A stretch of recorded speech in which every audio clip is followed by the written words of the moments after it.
Hi, it's Ty from Groovy Entertainment. Today we got another book on record to play for you. Today's book is Hansel and Gretel from 1967. So let's get started.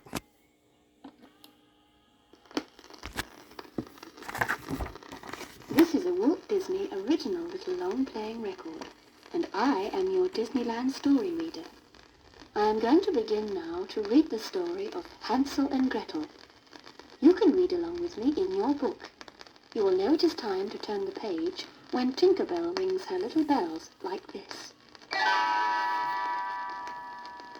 Let's begin now. Once upon a time, in a small cottage on the edge of a great forest, there lived a poor woodcutter and his family. The son was named Hansel. His younger sister was named Gretel. The woodcutter's wife was their stepmother. She was a very mean and selfish woman. One evening there was so little food left, it seemed they all must starve. The stepmother told the woodcutter that she had an evil plan to take Hansel and Gretel into the forest and leave them to starve. "Get rid of the children," she told him. "Then there will be enough food for you and for me." The wicked stepmother persisted. Finally, the poor woodcutter agreed. Hansel and Gretel heard the plan and they were frightened. Hansel whispered to Gretel that he had a plan of his own. When it was dark, he went quietly outside the cottage and filled his pockets with tiny white stones. The next day, off to the woods they all went. Hansel dropped a few stones every few steps. When they reached a place deep in the forest, the stepmother and their father left them to sleep by a fire, telling them they would soon return. But they didn't come back. That night when the moon rose, Hansel took Gretel by her hand, and following the tiny moonlit stones they found their way back to the cottage. The stepmother was furious.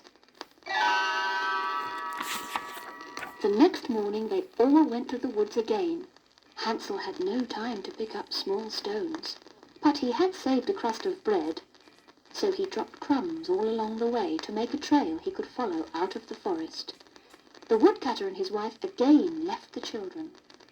When darkness came, Hansel took Gretel by the hand.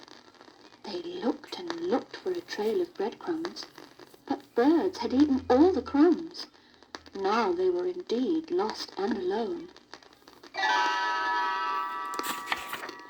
They wandered through the forest for 3 long days, sleeping cuddled up under trees at night. Then on the 4th day they came upon a very welcome sight. It was a tiny cottage, and it was made of bread. The roof was made of cake, and the windows were sugar candy. Hansel and Gretel each ate and ate pieces of the cottage. Suddenly a voice came from within. "Nibbling, nibbling like a mouse, who's nibbling at my house?"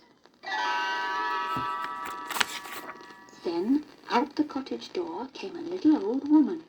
"Fear not, children," said the old woman. "Come in and dine and rest." Hansel and Gretel were very glad to do so. As soon as the sun rose the next morning, the old lady woke them. She invited them out to see the stable, and before they knew what was happening, she threw Hansel inside and bolted the stable door. "Ha ha!" she cried. "I'm really a witch, and I eat children. And I'll eat you first, young man, when you have been fattened a bit." "You, young lady," she said to Gretel, "will carry food and water to your brother until he's plump enough to make me a tasty meal." Gretel was very frightened, especially a few days later when the old witch heated the oven to cook her and her dear brother. "Taste it, dearie," said the witch. "I'm going to bake some bread. Put your head inside and see if the oven is warm enough." But Gretel was too smart for that. "My head won't fit that little space," she said. "Oh, yes, it will," answered the witch. "Look, it's even big enough for me." And she put her own head in. Suddenly Gretel gave the witch a big push, and into the oven she went. Gretel slammed the oven door shut and ran to rescue her brother from the stable. Hansel and Gretel left the old witch in the oven to cook, and then they found diamonds and emeralds and pearls under the beds. They filled their pockets and ran away as fast as they could. Soon they came to a place in the forest that looked familiar. Then they saw their old cottage. They rushed in and greeted their father. He was very glad to see them alive. Their stepmother had died since the children left. Now, with the riches from the diamonds, the emeralds and the pearls, they could all live happily, and they did, forever after.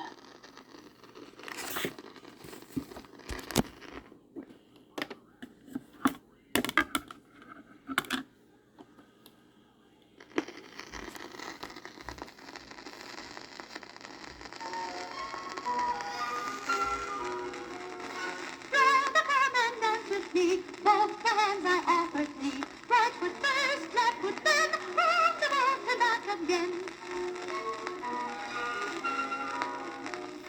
I would dance but don't know how, when to jump or when to bow. Show me what I ought to do, so that I may dance like you. With your foot you tap, tap, tap, with your hand you clap, clap, clap, right foot first, left foot then, round about and back again. With your foot you tap, tap, tap, with your hand you clap, clap, clap, right foot first, left foot then, round and back again. That's very good indeed. Oh, I'm sure you'll soon succeed. Try again and I can see Hansel's over dance like me. With your head you nip, nip, nip. With your fingers you click, click, click. Right foot first, left foot then, round and off and back again. With your head you nip, nip, nip. With your fingers you click, click, click. Right foot first, left foot then, round and back again.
So that was Hansel and Gretel from 1967. So if you like, subscribe, share, and comment, have a groovy day. And our next book will be